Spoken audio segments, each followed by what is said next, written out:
Yeah, and then there's also some programs too that can provide a bit of a break as well. So break on, I'm trying to think, there was a Northern Hydro allowance and things like that. But again, you know, it might be a few dollars here and there, but when you only have a few dollars, it can make a significant impact on your ability to access services and be able to have a little bit more stability. Yeah. And sense of safety in your own home. Yeah, absolutely. Absolutely. Those are really good points. So we'll just maybe focus a little bit more on how we can connect with others and maintain physical distance, because we still are living in the pandemic right now, and we're all hoping that, you know, the 2-year mark will be, you know, close to the end of it, but we're still living with it. And even after everything is done, I think people are still going to be, you know, somewhat hesitant.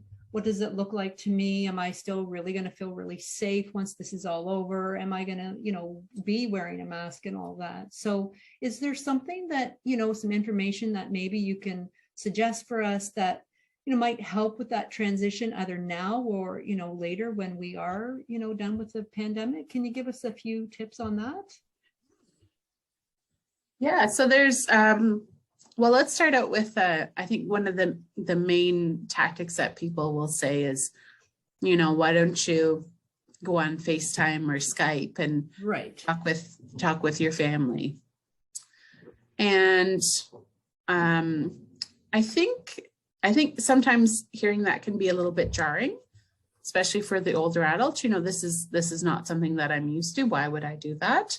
I really like to see people in person. When I see my family, I like to actually spend time with them and do things. And so talking, actually, like we're talking right now, isn't always the type of visit that people are looking for. But I'm here to share some news. And the news is that the internet isn't as scary as it looks. And so we've seen over time that the percentage of seniors who use the internet, so people age 65 and plus, has gone from like 30% all the way up to 68%. Oh, wow. Okay, so a lot more older adults are using the internet. They're online, and you know what, it's okay. I think a lot of people, you know, we're seeing the internet as a way to shift our service delivery, but maintain the quality of services. So for instance, you'll be interviewing later with the Alzheimer's Society, and one of the things that they've done is they've shifted their Minds in Motion program from in-person to online. And again, the quality of the service is still there, but instead of meeting in person, the meeting is done virtually. Yeah. Yeah. And I think about, you know, the early days of the internet, and it was a little bit like a wild, wild west of the new millennium. There was just, you know, everywhere was scammers and phishing, which is trying to get your personal information, or catfish situations where people would tell you who they were and then they'd just be lying, and, you know, trying to, you know, fraud you in some way, shape or form. And then, you know, horror stories from online dating sites and, you know, people stealing your identity. And, you know, if you're thinking this and this is the reason why you're not going online, I understand. And there are ways that you can learn more about some of the warning signs, what to look for. And I think, you know, a good message is, if it's too good to be true, it usually is. Right. Yeah. Having up-to-date internet security can be really, really helpful. It can block ads. It can block people from getting your information. Doing regular maintenance on your internet browser can be really helpful. Learning what a phishing email looks like. I think some of the big telltale signs are, you know, if it has poor spelling, if the email starts with "Hello friend, I'm in need of money," you know, that's one that you can really safely just delete and not look at it, and certainly not open any links that are within it. And if you get unsolicited email that if it's an email that you didn't sign up for, or if you're getting an email from someone that says that they're your family member and that they got a new email address, but they didn't tell you that they had a new email address, like it's okay to, block that one for a little bit, or ask first, talk with the person before you open that up. Yeah. They are quite clever at doing some of the phishing emails and that, because our brains, I find that you read it and you see sometimes what you think you should be seeing, where there's just like one little change, whether there's like a little accent, a goo or whatever on top of a letter, or an extra E or an extra A or whatever. But yet your eyes actually see the word that they probably want you to see in order for you to open the email. So knowing all of those is really good. And it's a good reminder for myself. It's easy to happen. And it's okay to be skeptical. I mean, you wouldn't pass your wallet to someone walking down the street, and you don't have to do that online either. Yeah, absolutely. Yeah. That's a really good point, Heather. Yeah. There are also some really safe platforms. So even if you don't, use your computer, but anything, let's say, Zoom or Skype or FaceTime, that's okay. You can just use it for that purpose. You don't have to do your banking online or order groceries online. You can just use it for those purposes, or just for emails. If you are comfortable with using Zoom, which is a platform we're using today, you can play games on it, which is really fun. So when we have those visits and we say, I just don't want to talk with them because I run out of things to say, that's okay. You can use this like a game. You can do trivia, you can play Family Feud together. Battleship is great over Zoom, because then you know that person's not, peeking when they walk around the corner to get, a glass of water from the fridge. You actually have a little bit of safety there. You can play chess, you can play Pictionary, which is great. And there's even like a drawing feature within Zoom, within Skype, within FaceTime that you can use for that purpose. And then there's also some online games that you can play. If you are, if you have family and you want to watch a movie together, movie's something where, you're often pretty quiet, but if you're watching it at the same time, you can have those comments like, "Ooh, I didn't see that coming." And a lot of the online platforms for streaming, Disney Plus, Netflix, they've seen this need, and what they've done is they've built in the ability to watch movies in sync with your friends. Wow. So you can have like a movie party and watch together. Wow, these are really great ideas. Personally, I didn't know any of this. I think it's pretty amazing what a lot of these platforms have sort of stepped up to, to allow people to, still continue to be, in connecting with other people. Yeah. And thankfully, some of the barriers with internet availability and pricing have been, kind of managed over the years, and we're seeing more internet connectivity and more ways of getting internet, not just through the phone line, but for instance, through the cable line, through satellite, and through, connectivity that way. Another interesting one, if you have a gaming system. So I know, perhaps not a lot of older adults think, hey, I should go out there and buy an Xbox, or I should go and buy a PlayStation or Nintendo. Why not? There's no age rating on them. You don't have to be, 30 years or less to own an Xbox. And I'll say that because actually, my parents have discovered gaming in their retirement. They bought not one Xbox, but two, so they each have one. And they'll sit down and they'll game together with their headsets on. And they've met people from all over. They talk with them regularly. They play the games with them regularly. And they've even become pen pals with some of them, sending them, gifts, because we are so limited right now.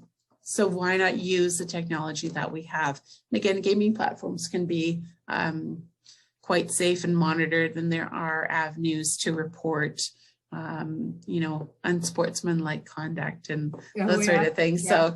So you can report if a user is not being kind and polite on those Right. platforms as well. Right. Yeah, and That's great. There's also the oldies but goodies. I mean, having a pen pal. I know. Why not? Yeah. Why not write letters? Sit down, get out your pen and pencil. If you're not feeling comfortable with technology, get out your pen and pencil and start writing letters to people. Yeah. And even, just putting in with your letter, your address and a stamp. So, you're setting up the expectation. Okay, mail me back. Yeah. I want to get something, give you a sense of anticipation and have the opportunity to share with others in a way, that might be a little slower, but still is very effective. Yeah. When we first started this project back in almost a year now, one of the first things was how are we going to contact with people in order to see if they were interested in being part of the project or the Compass Club. And we had to think about what access everybody had, and everybody actually had, pretty much a mailbox. And everybody loves to get mail. So we did a mass mailing to everybody in our community, Northeastern Manitoulin and the islands. And we had over 1,000 flyers go to every mailbox. And that was one way that you could probably guarantee that you're going to reach the most amount of people. So that, the snail mail is still out there. And I like to get letters. And I do too. I know it's good. They're special and they're rare, and I mean, you get a real sense of love and appreciation and effort. Like, my gosh, this person actually took the time to find paper and a pen that works and write down their feelings and their thoughts and their all the great stuff that's been happening or the not so great stuff, and share that with me and invite me into their world. Letters can be really nice. I find mail quite intimate, right? It's very personal, and it does make even a sort of a more of a long-lasting connection that way. So so that's good. Wow, you've given an awful lot of interesting ideas and lots of information for us to take away, Heather. Was there anything else you wanted to add at this moment? And I think, again, I recognize not everyone has a phone. But there are friendly call programs out there. And I mean, if you're feeling like you need a call, safety call, check on me, see how I'm doing. You can be a recipient of those calls. And if you're feeling, that you're someone who has a something to contribute, something to offer, and you'd like to offer that service, you can be one of the people that calls as well. There are still essential services that require volunteers. Meals on Wheels is one in particular I can think of. And even potentially, and I'm thinking for the people who are in very rural or remote areas where you might not have the same access, but you can even set up a little neighborhood lending library. So these are sort of like mail posts, but they're a little bit bigger. And what you can do is you can put in some of your books and leave a little note like, come read a book, and people can leave books in there for you.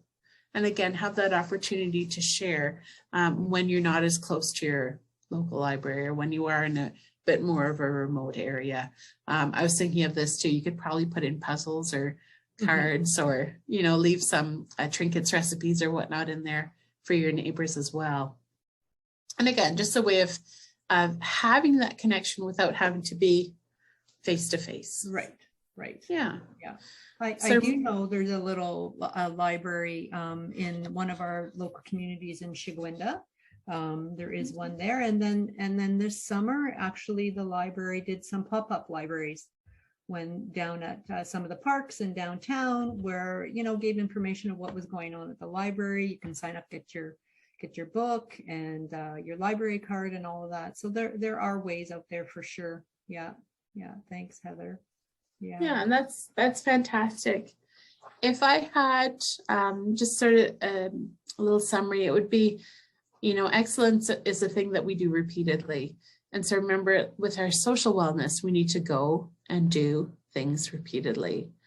And, you know, we might feel lonely now, and going once to that grocery store, going once to the library might be helpful in the moment, but it's not going to meet that long-term need. So it's a habit, the repetition, the routine of connecting that becomes so crucial for us. And probably not just one way will meet our need. We'll probably need a few to make up for that lack of face-to-face connection that we've had in the past.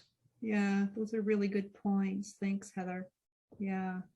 So I'm just going to double check here and see if we've got any questions. The chat box is now open for any of the participants. If they have any extra questions that they can check in, and I'll see if Heather can respond to these.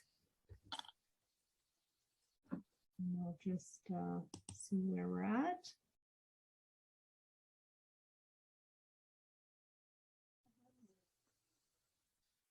If you have a microphone too, you can just unmute. That's okay as well. Yeah.